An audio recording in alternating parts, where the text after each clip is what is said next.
Criminal justice system. And we are in a moment right now.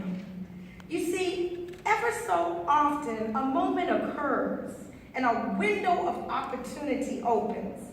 Ever so often, there's this glimmer of hope sparking and the faint possibility of change appearing on the horizon. Now, that moment occurred in 1955 when Rosa Parks sat down in that bus and helped to bring about a chain of events seeking to dismantle the system of Jim Crow. That window opened in 1991 when a videotape exposed the attack on Rodney King and a spotlight was shown on police abuse in the United States. That possibility was visible in 2005 when the Supreme Court ruled in the Roper case that the death penalty was unconstitutional for children. And I submit that we are in the midst of another moment today, a window of opportunity, the possibility of change in our criminal and juvenile justice systems, the nature of which we have never seen.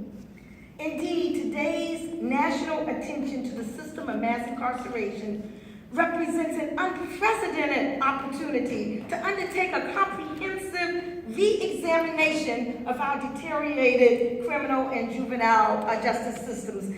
An examination of the system of enslavement, which, as Brian Stevenson of the Equal Justice Institute tells us, did not end in 1865, but evolved into a legacy that can be seen in the presumption of guilt and dangerousness assigned to African Americans, which has led to mass incarceration. An examination of the system wherein nearly half of the total U.S. prison and jail population of over 2 million people is African American. An examination of the system where African American men in the United States are incarcerated at a rate 5 times higher than blacks were under apartheid South Africa.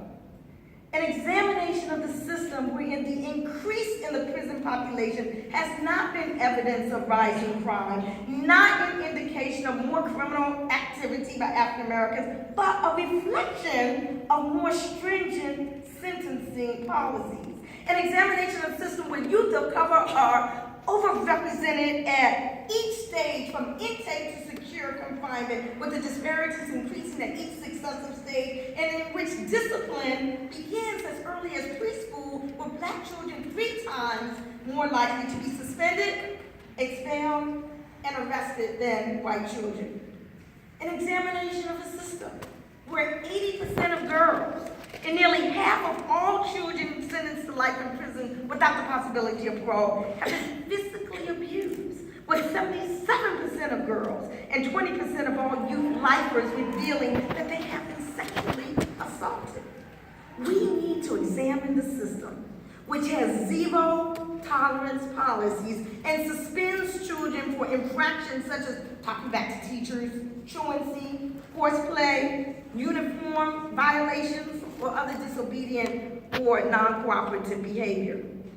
An examination of the system that allowed 15% of the black population of a little Texas town called Tulia to be arrested, convicted, and imprisoned on drug trafficking charges based on the sole uncorroborated testimony of one lone white undercover federally funded Burn Drug Task Force officer with a racist background whose modus operandi was to record purported drug buys on his arms and on his legs.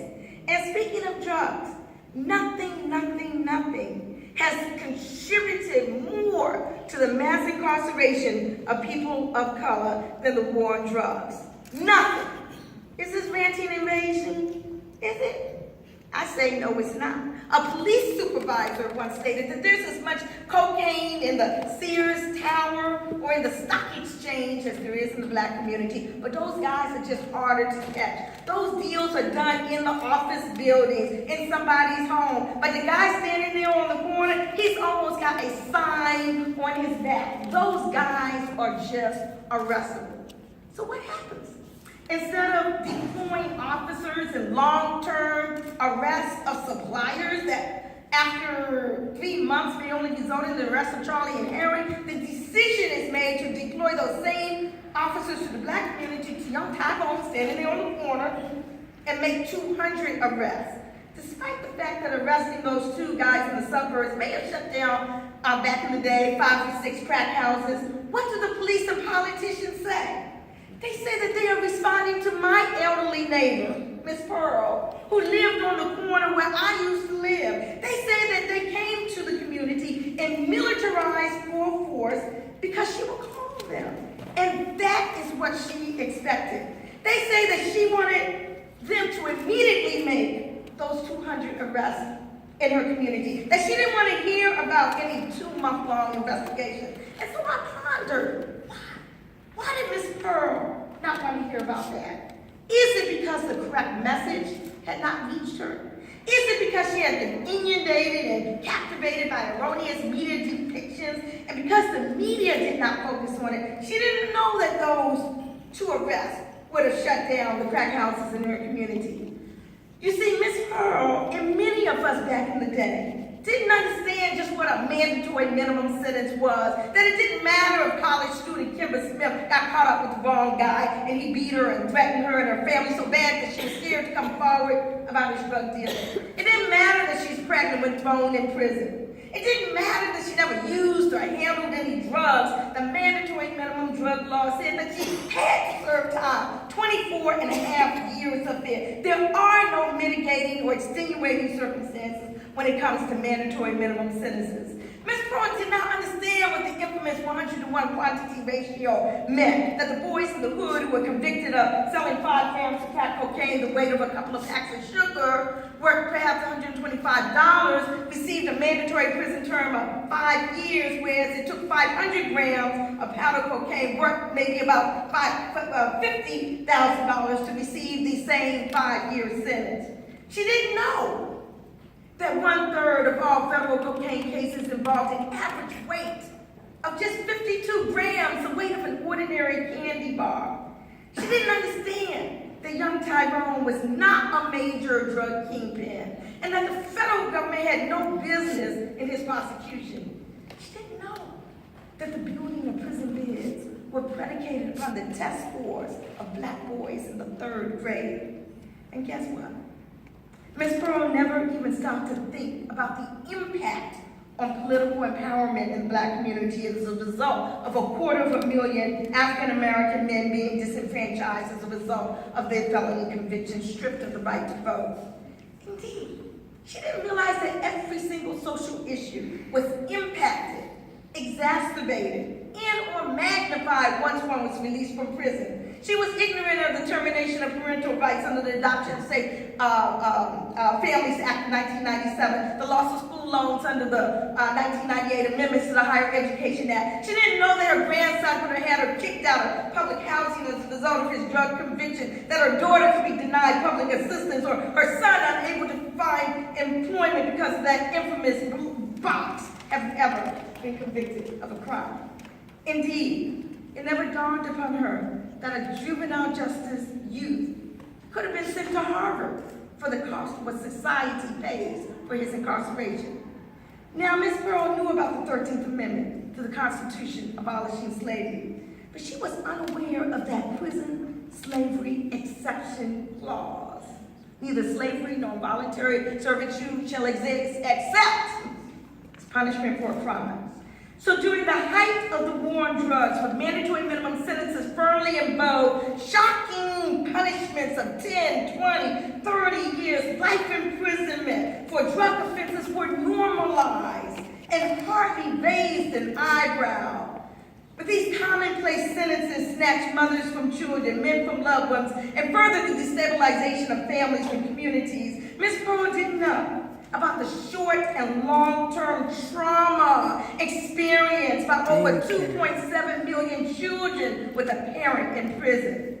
But one thing Ms. Pearl was clear on: for impoverished communities disproportionately impacted by school resource officers, policing, incarceration, and violent crime, that public safety requires meaningful employment, fair and affordable housing, and adequate public educational opportunities. Year after year, decade after decade, century after century, although the players change and the scene shifts, The script irrefutably remains the same: unequal justice. It doesn't matter whether the issue is vigilantism or police brutality, prosecutorial abuse, or unjust sentencing. As a race, Black people have been subject to a double standard of justice.